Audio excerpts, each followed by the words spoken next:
Bismillahirrahmanirrahim. Alhamdulillahirabbil alamin.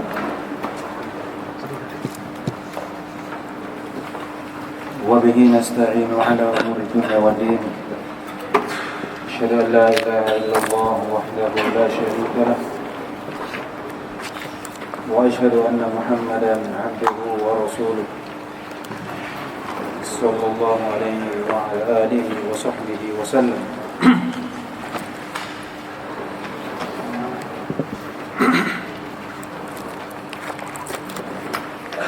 Amma ba'd. Qala al-musannif rahimahullah ta'ala dalilu syahadati anna Muhammadan Rasulullah.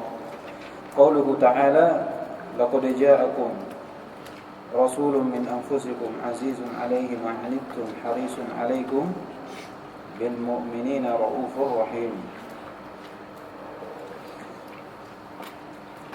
Ya, ini masih di rukun yang pertama, yaitu syahadat, dua kalimat syahadat dijadikan satu rukun. Ini sudah kita sebutkan kemarin, ya. Dijadikan satu rukun karena apa?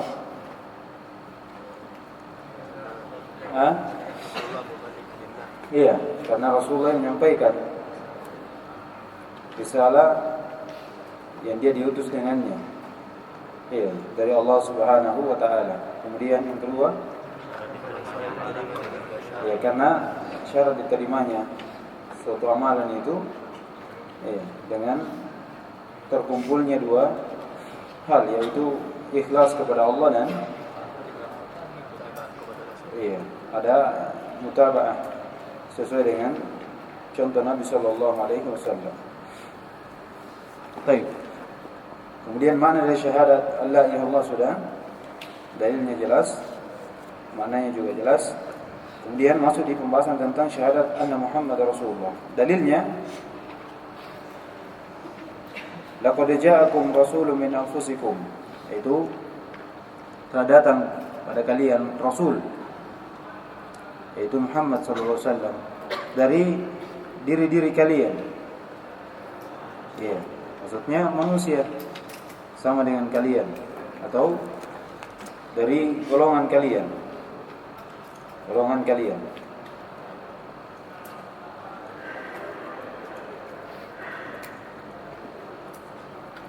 Kalian tahu siapa dia, ya. Kemudian sifatnya azizun 'alaihi ma 'anittum. Dia ini berat dari apa yang berada pada kalian, apa yang menimpa kalian. Ini sifat Rasul. Ada simpati terhadap kaumnya. Harisun 'alaikum. Kemudian dia ini semangat untuk kalian ini berada di atas hidayah. Kalian berada di atas hidayah untuk mengenal Islam. Bil mu'minina raufur rahim. Dan Rasul ini itu raufur rahim, dia merahmati dari kaum mukminin. Ini Rasulullah SAW bagaimana diutus kepada kita, Rasulullah SAW yang memberikan petunjuk, menjelaskan yang hak, mendakwakan tauhid. Kemudian kata beliau, wa ma'na syahadati anna Muhammad Rasulullah. Adapun syahadat bahwasanya Muhammad adalah Rasulullah, yaitu ta'atuhu fima amara. Jadi makna ketika seorang bersyahadat sebagaimana kalimat tauhid memiliki makna, la ma'budu bihaqqin illa Allah. Kemudian dari makna syahadat juga punya makna disebutkan oleh musannif di sini, yaitu ketaatan seseorang pada apa yang Nabi SAW perintahkan. Kemudian wa tasdiquhu fima akhbara. Kemudian membenarkan apa yang dikhabarkan oleh Rasulullah. Wa tinabu ma naha anhu wa zajara. Demikian pula meninggalkan apa yang Nabi larang dan apa yang Nabi peringati darinya. Iya. Kemudian wa alla yu'bada Allah bima illa bima syara'a. Dan tidaklah disembah Allah Subhanahu wa taala kecuali sesuai dengan syariat Nabi Muhammad sallallahu alaihi wasallam. Ini makna dari apa? Kalimat syahadat anna Muhammadar Rasulullah. Jadi hakikat dari seorang yang bersyahadat, yang mengakui, yang mengucapkan syahadat anna Muhammadar Rasulullah, maka konsekuensi dari kalimat itu dia harus taat pada perintahnya, membenarkan apa yang datang darinya, kemudian meninggalkan larangan yang dilarang oleh Nabi SAW, diperingati darinya, dan terakhir, jangan sekali-kali seorang beribadah kepada Allah apa saja. Apa saja. Mau ibadah qauliyah, fi'liyah, tarkiyah, badaniyah, maliyah, terserah. Jangan sekali-kali seorang beribadah kepada Allah kecuali dengan syariat Nabi SAW, kecuali dengan apa yang dibawa oleh syariat Nabi SAW. Sudah kita sampaikan ya, bahwasanya seorang beribadah itu dengan tujuan untuk mendapatkan kebaikan. Kebaikan tertinggi adalah bagaimana seorang masuk dalam surga. Dan tidak ada yang tahu jalan menuju surga kecuali Allah Subhanahu wa taala dan Rasulnya. Dan sebab seorang masuk dalam surga dengan ibadah. Lalu kalau kita datangkan ibadah sesuai dengan pendapat kita, dengan tujuan sampai kepada surga, sampai atau tidak? Tidak sampai. Tidak akan sampai. Justru akan semakin jauh dari Allah Subhanahu wa taala. Tapi kalau kita beribadah dengan harapan surga sesuai dengan petunjuk Nabi, maka kita akan sampai kepada apa yang kita tuju, Jadi itu bentuk, kalau diistilahkan secara akal, Nabi SAW dan Allah yang tahu jalan kemana? Ke surga. Maka dia tunjukkan kita amalan yang memasukkan kita ke dalam surga. Jangan kita membuat satu amalan yang disangka bahwasanya ini bisa sampai kepada surga. Dari titik terangnya adalah seorang yang mau pergi ke rumahnya orang, dia tidak tahu di mana rumahnya, langsung pergi, pakai insting sendiri, belok kiri nanti, belok kanan, terus lurus, sampai kira-kira tidak? Tidak akan sampai. Tapi kalau dia bertanya, di mana rumahmu? Kirim Maps-nya. Terus antum jalan, ikut Maps-nya, sampai itu tidak? Sampai. Seperti itu juga ibadah. Antum beribadah mengharap surga, tapi dengan jalan sendiri. Ini ibadah ini bagus. Ini ibadah ini. Jangan dilihat niatnya. Tapi bagaimana ibadah tersebut mencocoki apa? Mencocoki sunnah Nabi Sallallahu Alaihi Wasallam. Kalau masalah niat, semua orang niatnya bagus. Niatnya bagus, tapi kadang niat bagus tapi cara yang salah. Jadi ini ketentuan dari seorang kalau mengakui bahwasanya Rasulullah adalah atau Muhammad itu adalah Rasulullah. Jangan sekedar mengakui bahwasanya Rasulullah adalah utusan Allah. Jangan sekedar mengakui Muhammad itu Rasulullah, Nabi yang memberi petunjuk, beri hidayah, yang menunjukkan kepada jalan benar, tetapi keluar dari jalannya. Keluar dari jalannya. Nabi SAW disifati dengan abd wa rasul. Pensifatan ubudiyah menunjukkan dia bukan apa? Bukan ilah. Jadi kalau orang mengakui Muhammad adalah abduhu wa rasuluhu, sedangkan dia jadikan Muhammad adalah sembahan, berarti keluar dari penamaan apa? Ubudiyah. Artinya ucapannya menyelisih dari keyakinan dan perbuatannya. Keyakinan dan perbuatannya tidak akan berpindah dari derajat ubudiyah ke al-ma'bud. Tidak akan pindah. Namanya hamba tidak akan menjadi ilah, tidak akan menjadi sembahan. Seperti itu. Demikian pula Rasul. Rasul untuk sebagai utusan Allah SWT. Maka jangan sekali-kali didustakan dari apa yang diucapkan, karena dia adalah utusan Allah Subhanahu wa taala. Iya. Aminullah. Kepercayaan Allah.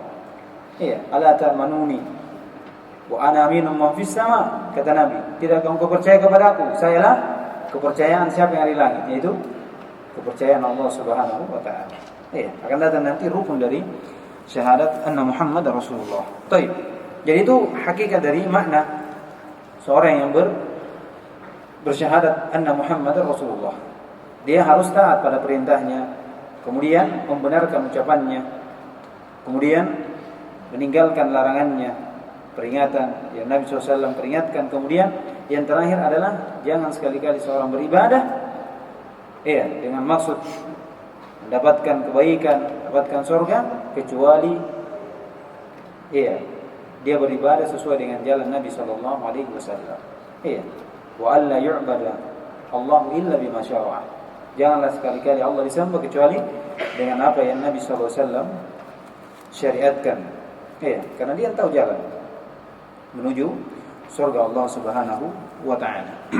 Baik, ini definisi atau makna dari syahadat alla ilaha anna Muhammad Rasulullah. Disebutkan juga oleh Ibnu Utsaimin rahimahullah akan makna dari syahadat anna Muhammad Rasulullah, yaitu kata beliau maknanya adalah bentuk al-iqrar, bentuk pengakuan dengan lisan kita bahwasanya Muhammad adalah Rasulullah. Demikian pula adalah keimanan dalam hati bahwasanya Rasulullah Muhammad itu adalah Rasulullah. Jadi bentuk pengakuan pertama dibarengi dengan keyakinan dalam hati akan syahadat tersebut. Jadi bentuk syahadat itu adalah al-qaul bil lisan, diucapkan dengan lisan ikrar, dan diyakini dengan dalam hati akan kerasulan Nabi Muhammad sallallahu alaihi wasallam. Itu mana yang disebutkan oleh Ibnu Utsaimin rahimahullahu taala. Dan dari makna kandungan dari syahadat anna Muhammad Rasulullah itu disebutkan oleh Al-Hakim Al-Hafidz Al-Hakami rahimahullahu taala bahwasanya sebagaimana la ilaha illallah punya syarat, demikian pula syahadat anna Muhammad Rasulullah itu juga punya syarat. Jadi sebagaimana syahadat an la ilaha illallah itu punya syarat, berapa syaratnya kemarin? Ada 8 ya. Demikian pula syahadat anna Muhammad Rasulullah punya syarat. Dan syarat dari la ilaha illallah itulah syarat anna Muhammad Rasulullah, yaitu dengan apa? Ilmu. Harus ada ilmu juga, yaitu mengilmui bahwasanya risalah Nabi SAW yang dia bawa itu benar. Yang kedua apa? Yakin. Dia harus yakin juga, meyakini bahwasanya risalahnya juga hak. Risalah yang dia bawa itu hak. Ketiga apa? Ikhlas. Apa dari arti keikhlasan pada syahadat anna Muhammad Rasulullah? Yaitu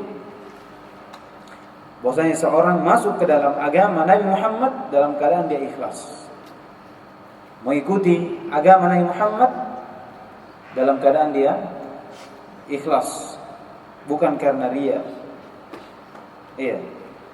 bukan karena sesuatu yang lain, tapi murni ikhlas kepada Allah Subhanahu wa taala. Kemudian yang keempat, jujur.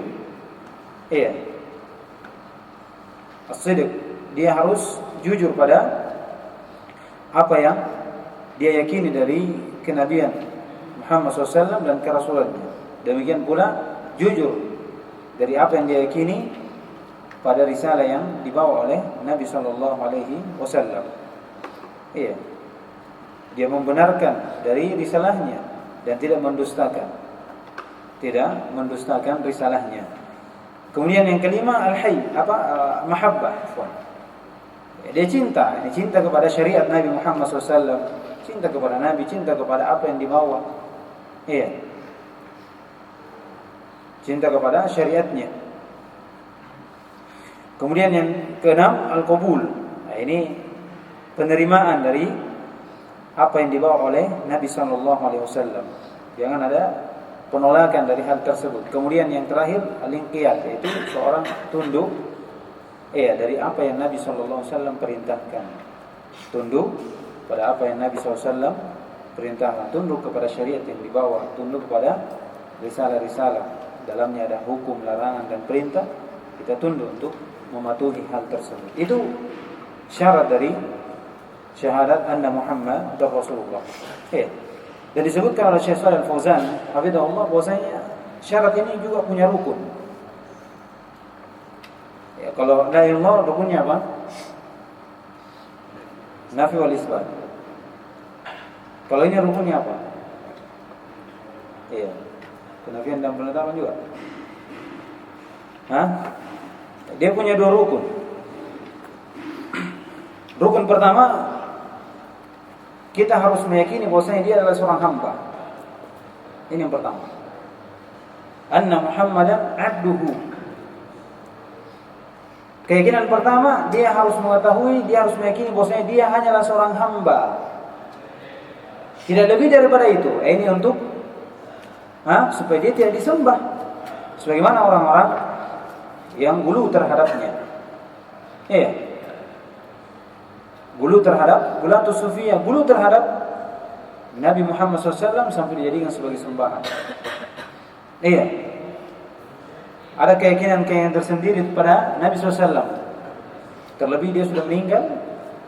Apa keyakinan lain terkait dengan Nabi Muhammad SAW?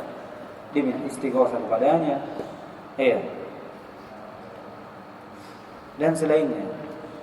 Jadi apa makna dari keyakinan bahwasanya dia adalah hamba? Bahwasanya dia tidak disembah. Tidak dijadikan sebagai ilah, tidak dimintai ibadah, tidak dimintai pertolongan, istighosah, dan seterusnya. Kemudian rukun yang kedua, kita harus yakin bahwasanya adalah Rasul. Apa fungsi dari keyakinan bahwasanya Rasul? Supaya tidak didustakan.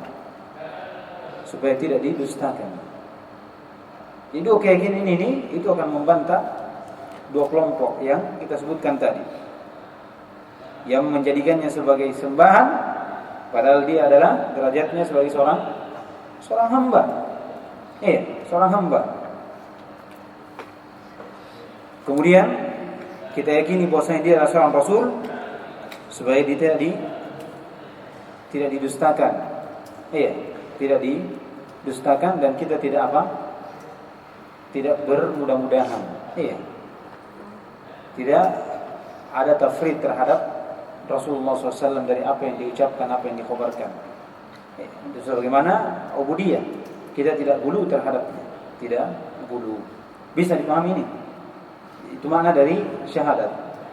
Ada maknanya, ada syaratnya, ada rukunnya. Itu bentuk penekanan bagi orang yang mengucapkan, meyakini Rasulullah adalah Muhammad adalah hamba dan Rasulnya. Ketentuan itu yang harus dia pegang. Sebagaimana kita yakini bagaimana makna dan konsekuensi dari Allah, seperti itu juga yang kita amalkan. Seperti itu juga yang kita amalkan. Makanya orang munafik itu tak kala dia bersaksi bahwasanya dia adalah Rasulullah, didustakan oleh Allah Subhanahu wa taala karena persaksiannya tidak sesuai dengan apa dari konsekuensi yang dia tidak tegak pada hal itu. Dia benci kepada agama Nabi Muhammad. Dia mengikuti agamanya bukan karena ikhlas, tapi karena takut saja. Dia diperangi, cari aman saja. Makanya Allah sebutkan bahwasanya dari innal munafiqina lakadzibun. Padahal dia bersaksi bahwasanya annaka Rasulullah. Jadi itu tidak memiliki fungsi apa-apa dari persaksian. Baik. Qala rahimahullah taala. Dan insyaallah nanti pembahasan tentang Nabi Muhammad SAW itu akan ada di fasal atau asal yang ketiga, khusus membahas tentang ma'rifatun Nabi SAW. Itu akan ditambah lagi pembahasannya, insyaallah taala. Baik. Kemudian kata beliau, wa dalilus salati waz zakati wa tafsirit tauhid. Ya, diikutkan dengan tafsir tauhid karena ayat yang di bawah itu mencakup tiga ini. Zakat, salat, zakat dan tafsir tauhid. Qauluhu ta'ala wa ma umiru illa liya'budullaha mukhlishina lahud-din hunafa'a wa yuqimus salata wa yutuz zakata wa dzalika dinul qayyimah.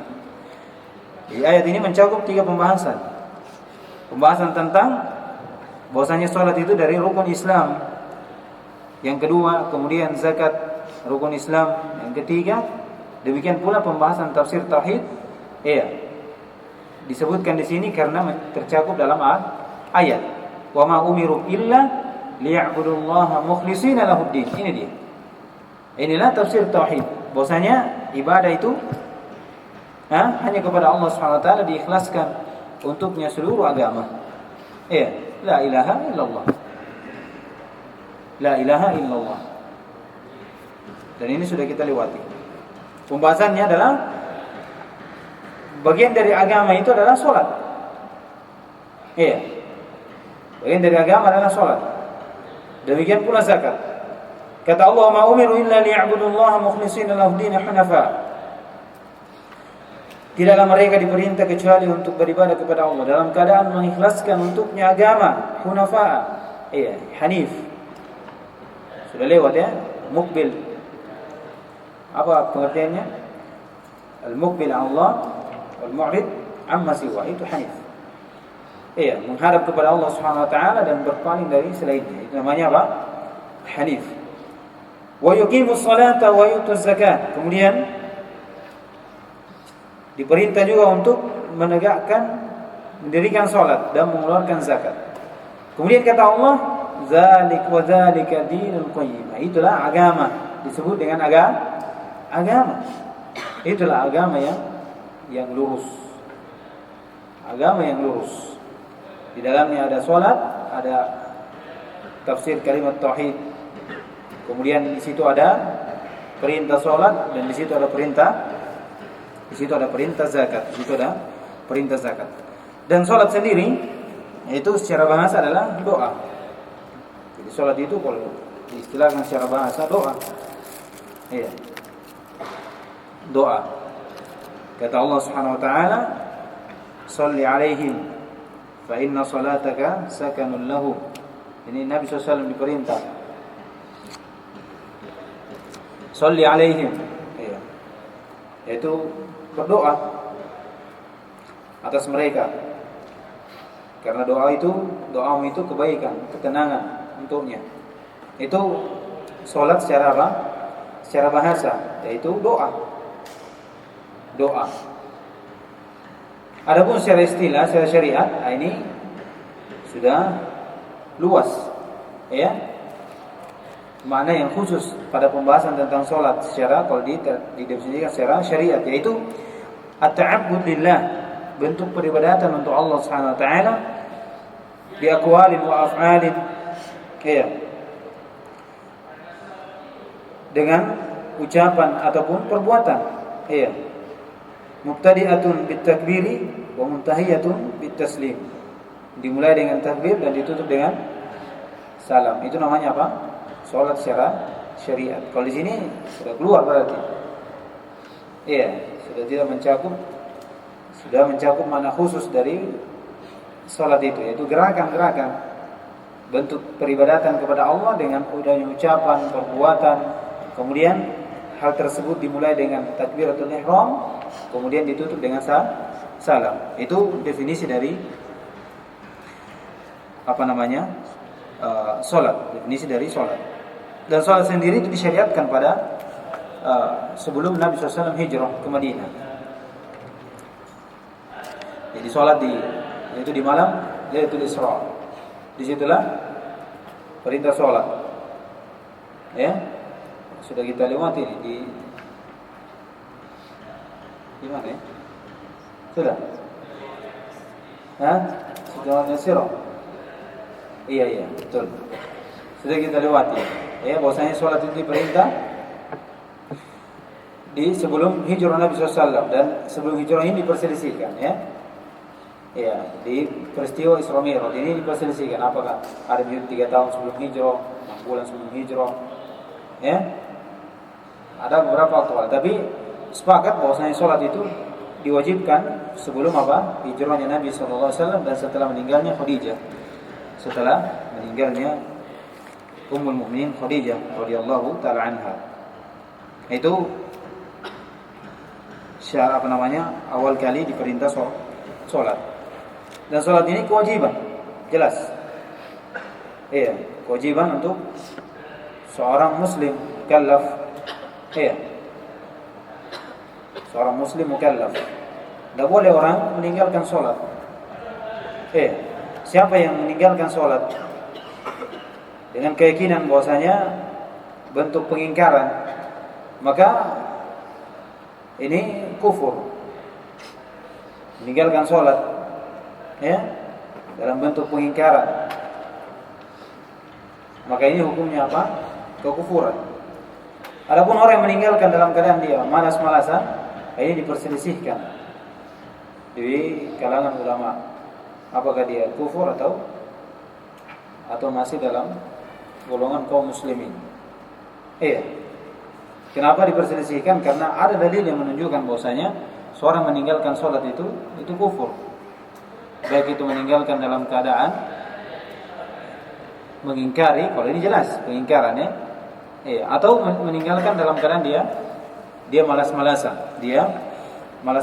Kata Nabi SAW, "Ma baina ar-rajuli wa baina asy-syirki wal kufur tarkus shalah, faman tarakaha faqad kafar." Tidak di antara seseorang itu, antara kekufuran dan kesyirikan, antara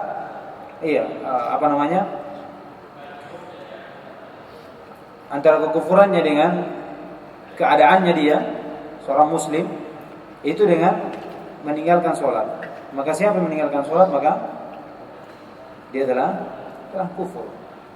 Telah kufur.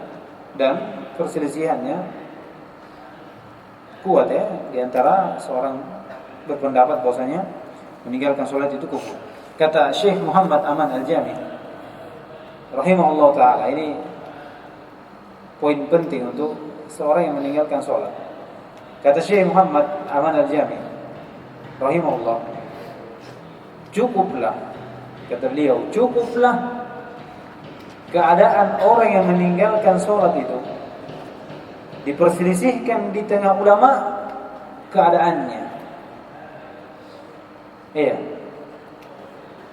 Cukuplah seorang yang meninggalkan sholat itu diperselisihkan di tengah ulama keadaannya, apakah dia muslim atau kafir. Artinya bagaimana seorang yang dengan malas-malasan meninggalkan sholat, misalnya, dengan berpendapat meninggalkan sholat itu bukan kekufuran, karena saya meyakini akan kewajibannya, cuma saya malas. Kata Syekh Muhammad Aman Al-Jami, apakah itu tidak cukup engkau dibahas di tengah ulama apakah kau kafir atau muslim? Maka keadaanmu dibahas di tengah ulama itu sudah menjadikanmu cukup. Kenapa engkau meninggalkan sholat? Kenapa engkau mau meninggalkan sholat? Artinya itu dorongan kita untuk tidak meninggalkan sholat, menunjukkan bahayanya meninggalkan sholat walaupun itu dalam keadaan malas. Dan keutamaan dari sholat banyak. Tapi poin penting yang kita ambil di sini adalah bagaimana sholat itu adalah rukun Islam. Fondasi dari Islam, pokok dari Islam, rukun kedua setelah syahadat Allah ya Allah wa anna Muhammad dan Rasulullah.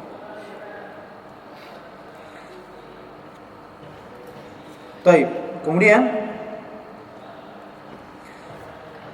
permasalahan tentang zakat. Zakat sendiri secara lugu adalah an-nama wa ziyadah. Tumbuh dan bertambah, itu namanya zakat secara bahasa. Adapun secara istilah atau syariat, zakat itu bentuk peribadatan kepada Allah dengan mengeluarkan sebagian dari harta tersebut, dari harta yang khusus, ya. Harta yang khusus dikeluarkan sebagiannya sebagai zakat. Disebutkan dengan harta-harta khusus karena tidak semua harta itu dikeluarkan zakatnya, tidak semuanya, ya, dengan ketentuan-ketentuan yang ditentukan oleh syariat, seperti emas dan perak, termasuk juga uang, ya. Kemudian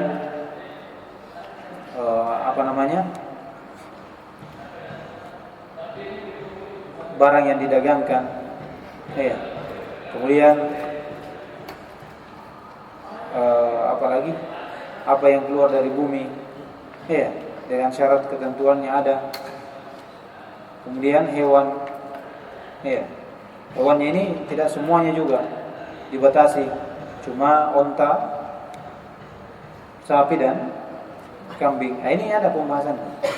Makanya dia sebut ta'abbud. At-ta'abbud lillah, bentuk peribadatan kepada Allah, iya, dengan mengeluarkan, iya, sebagian, ya, dari harta yang wajib dikeluarkan zakatnya, ya, dari harta yang khusus.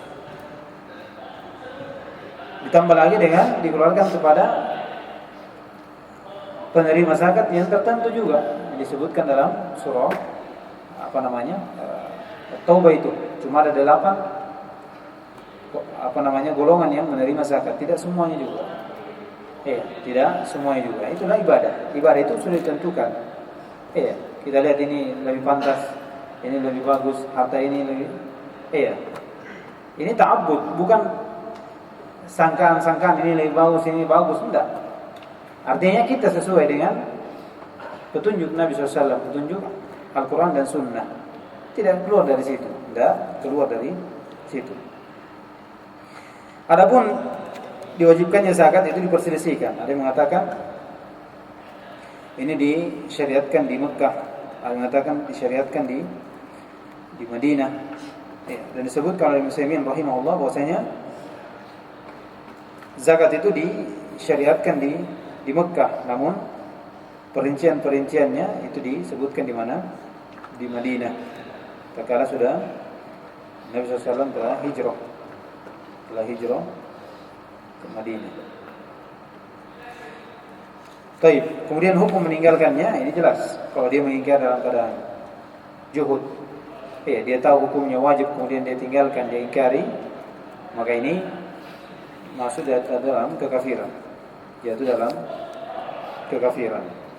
Kalau dia meninggalkan, dengan meyakini kewajibannya, maka disebutkan ini sebagian atau kebanyakan dari ulama ini jatuh dalam dosa besar, Baik. Kita selesaikan ini. Kemudian kata beliau, wa dalilus siyam qauluhu ta'ala ya ayyuhalladzina amanu kutiba 'alaikumus siyam kama kutiba 'alal ladzina min qablikum la'allakum tattaqun. Ini dalilnya bahwasanya puasa juga dari rukun Islam. Nabi Allah Subhanahu wa taala mewajibkan kita, yaitu puasa di sini puasa Ramadan. Wahai orang-orang yang beriman, diwajibkan atas kalian berpuasa sebagaimana diwajibkan terhadap orang-orang sebelum kalian, agar kalian bertakwa kepada Allah Subhanahu wa taala. Kalian menjadi orang yang bertakwa. Dan puasa sendiri secara bahasa itu menahan. Itu namanya puasa. Umumnya menahan dari makan, menahan dari bicara, itu juga puasa namanya. Tapi secara apa? Dan saya mau puasa hari ini.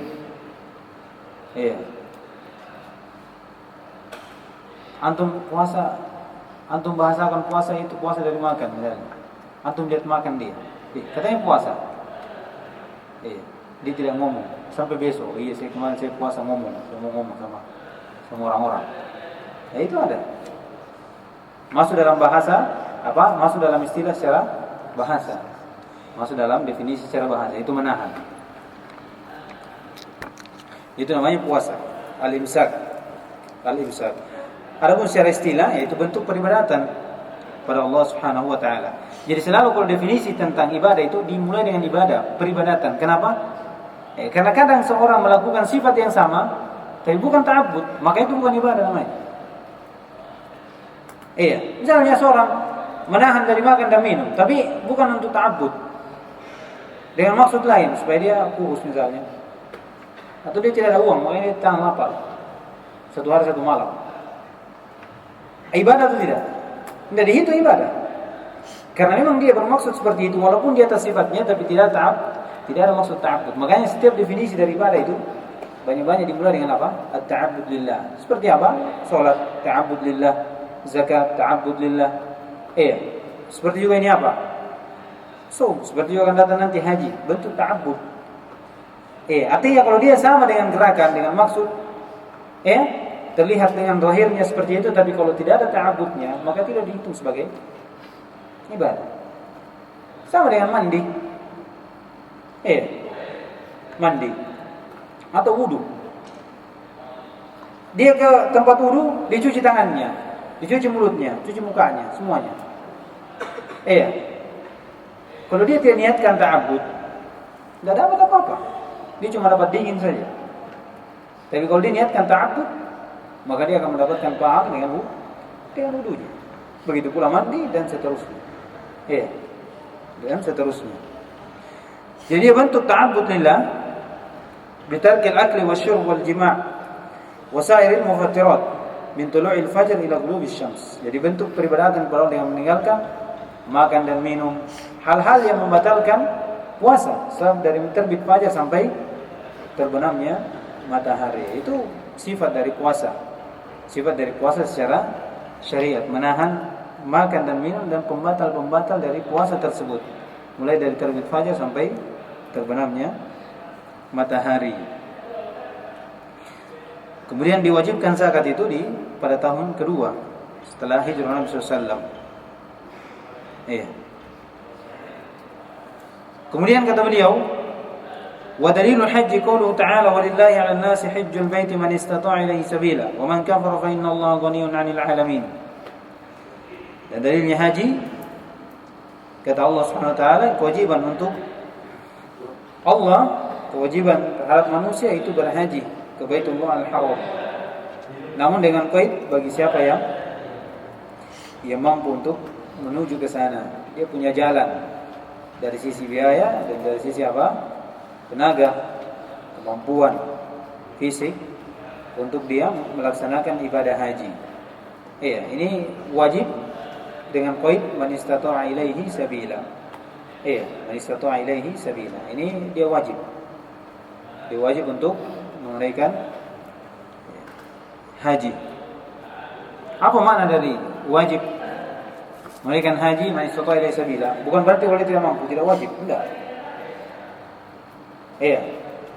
Tapi qaid kewajiban ini akan tetap ada.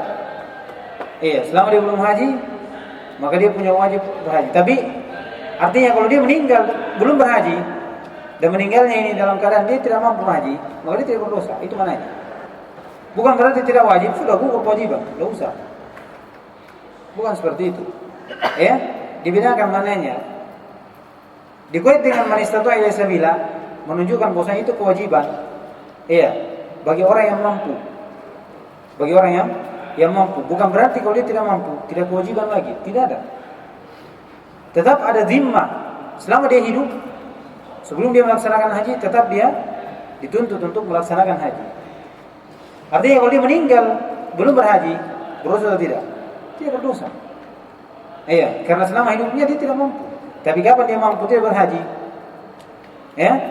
Kemudian dia meninggal belum berhaji, padahal di kehidupannya dia mampu, maka itu di situ kalau dihitung apa? Dia berdosa. Seperti itu. Bukan berarti gugur. Bukan berarti gugur haji. Itu dipahami. Atau tidak wajib haji.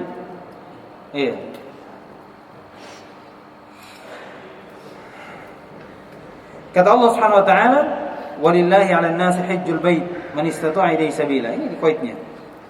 Iya. Walillahi 'alan nas menunjukkan itu kewajiban untuk Allah, kewajiban terhadap manusia. Iya. Berhaji ke Baitullah ketika dia mampu. Dan haji itu dengan secara bahasa disebut al-qasd, bermaksud. Itu secara bahasa al-qasd. Ya, kalau berhaji secara bahasa itu al-qasdu. Iya. Al-qasdu. Bermaksud. Bermaksud. Adapun secara syariat yaitu at-ta'abbudillah. Iya. At-ta'abbudillah bi'ada'il manasiki ala ma ja'a fi sunnati Rasulillah sallallahu alaihi wasallam, yaitu bentuk peribadatan kepada Allah Subhanahu wa taala dengan bentuk menunaikan dari manasik-manasik haji apa yang datang pada sunnah Nabi SAW, yaitu dengan berhaji ke Mekah, kemudian ke Baitullah Al-Haram, kemudian ini dan ini, seperti itu.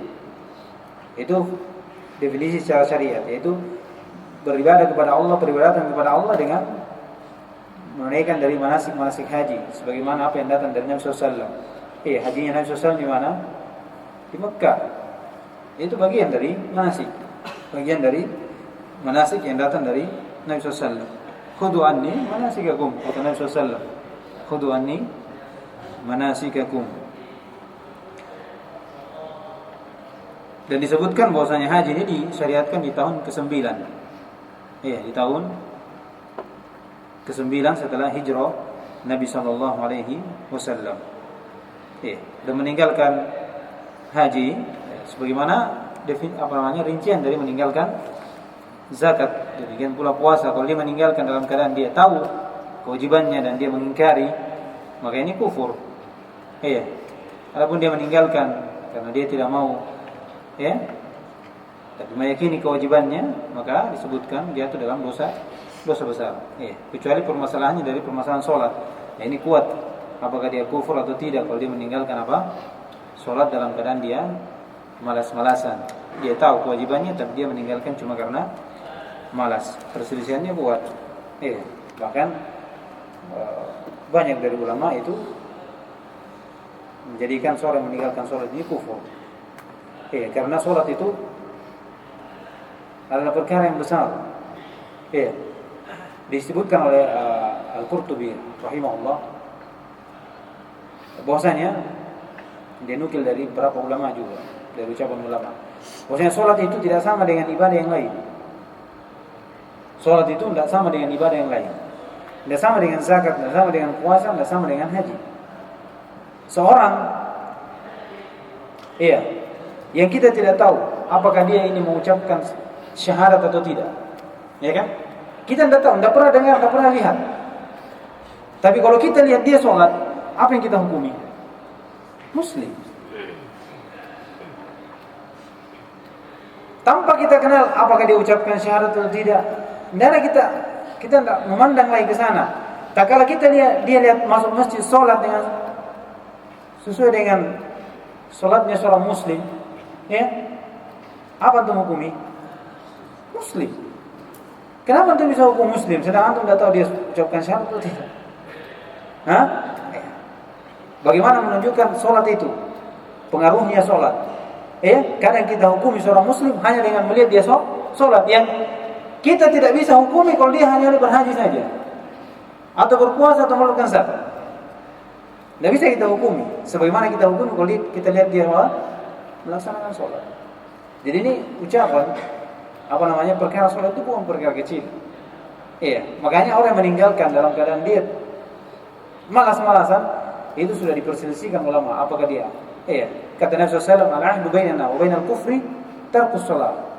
Itu di riwayat lain.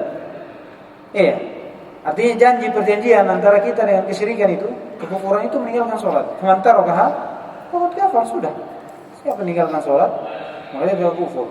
Tidak ada rincian kalau dia meninggalkan sholat dalam keadaan juhud. Dia sudah tahu tapi dia mengingkari apa? Tidak ada. Ini menunjukkan bagaimana pentingnya sholat itu. Terlebih di akhirat nanti, awwalu ma yuhasabu 'ala al-'abdi as-shalah. Iya. Pertama kali dihisab pada hari kiamat itu salatnya. Iya, salatnya. Kalau salatnya bagus sudah, maka akan bagus apa yang datang setelahnya dari ibadah-ibadah. Iya, jadi ini untuk peringatan bagi pentingnya apa? Salat, pentingnya salat. Baik. Kemudian kita masuk di martabat tsaniyah, yaitu al-iman. Baik. Enggak bisa ya. Ya, qadarullah ya, kemarin saya tidak masuk. Dan kita selesai. Dan insyaallah tetap kita usahakan selesai sebelum libur. Kita masih ada sepekan ya. Kalau misalnya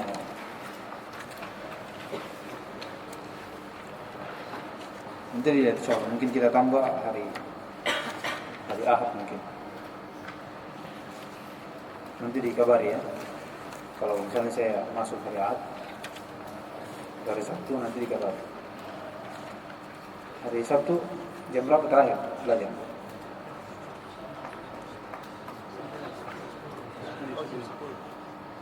Terakhir jam 10.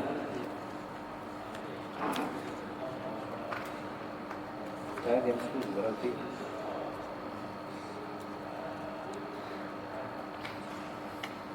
jam 11.